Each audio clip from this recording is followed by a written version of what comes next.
বিসমিল্লাহির রহমানির রহিম। আসসালামু আলাইকুম। নতুন একটা পিঠা নিয়ে আপনাদের সামনে হাজির হয়ে গেলাম। আজকের পিঠাগুলো কালারফুল পিঠা।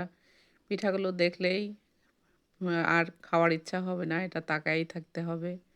এটা হচ্ছে পুলি সুন্দরী পিঠা। আমি এটা এখন একটা ডো রেডি করে নিচ্ছি। এটা চাউলের আটা দিয়ে করে নিচ্ছি আমি। চাউলের আটা দিয়ে করলেই বেশি মজা হয়।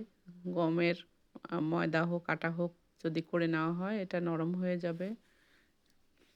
এই টেস্টটা আর আসবে না। আমি একটা রুটি করে নিলাম। দেখেন কেমন রুটি। বেশি মোটাও না, বেশি পাতলাও না। আর বেশি মোটা হলে খেতে অত ভালো লাগবে না। যেহেতু এখানে ভিতরে মাংস আছে, মুরগির মাংস দিয়ে করা। মাংসের ফ্লেভারটা বেশি মোটা হলে পাওয়া যাবে না। আর বেশি পাতলা হলে আবার কিন্তু ভেঙে যাবে। এই তো আমি এগুলো সব কেটে নিলাম। গ্লাস দিয়ে বড়, বড় করে আমি বানায় নিলাম। এটা কুকি কাটার দিয়েও কাটা যায়, ছোট গ্লাস দিয়েও করে নেওয়া যায়। এটা যার, যার ইচ্ছা। এটা যদি চাকু দিয়েও কেটে নিতে পারেন, চাকু দিয়েও কেটে নিতে পারেন, কোনো সমস্যা নাই। এইভাবে আমি পিঠা ১ টা ২ টা করে আমি পিঠাগুলো বানিয়ে নিচ্ছি। পিঠাগুলো দেখতেও যেমন খেতেও তার চেয়ে অনেক বেশি টেস্টি। আপনারা একবার হলেও ট্রাই করে দেখবেন। আপনারা যদি লাইক দিতে ভুলে যান অবশ্যই লাইক দিয়ে কন্টিনিউ করতে থাকবেন। পেজ থেকে দেখলে ফলো করবেন। ইউটিউব থেকে দেখলে ভিডিওটা যদি ভালো লাগে অবশ্যই সাবস্ক্রাইব করবেন। আমার যেহেতু নতুন চ্যানেল অনেক কিছু ভুল ত্রুটি হতে পারে। আপনারা এটা কমেন্টের মাধ্যমে আমাকে সংশোধন করার চেষ্টা করবেন।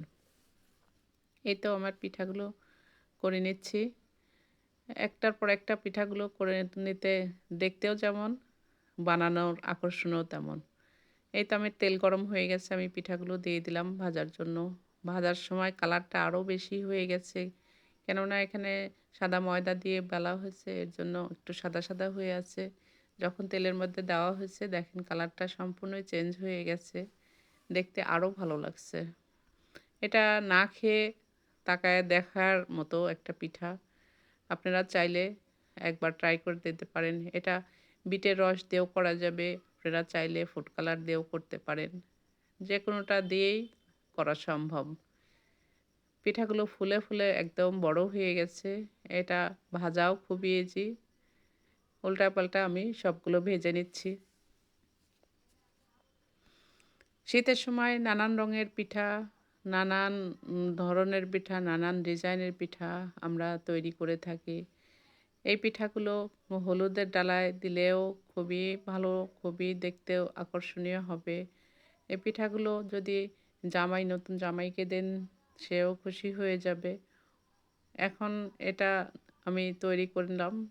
এটা একটা উৎসবের জন্য তৈরি করেছি।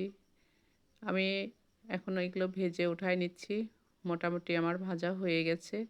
আমি এটা এখন তেল ঝরায় উঠায় নিচ্ছি। আপনারা আমার ভিডিওগুলো অবশ্যই দেখেন। আমার ভিডিওগুলো দেখলে নানান রঙের পিঠা দেখতে পাবেন। আমি শীতের সময় নানান রঙের পিঠা তৈরি করে দেখানোর চেষ্টা করি আপনাদেরকে। আমি বাসায় যেটা করি আপনাদেরকে সেগুলো শেয়ার করার চেষ্টা করি। এই তো আমি এই ব্যাচটা উঠায় নিয়ে আমি আরেক ব্যাচ দিয়ে দিচ্ছি। এইভাবে পরপর সবগুলো ভেজে নিব। ভেজে নিয়ে আপনাদেরকে দেখাচ্ছি কেমন হয়েছে সবগুলো পিঠা। এই তো দেখেন কেমন লুক পিঠাগুলোর ভাজার পরে আসছে। দেখতেও যেমন, খেতে তার চেয়ে অনেক মজা। আপনারা ভালো থাকবেন। আমার জন্য দোয়া করবেন। আল্লাহ হাফেজ। ফি আমানিল্লাহ।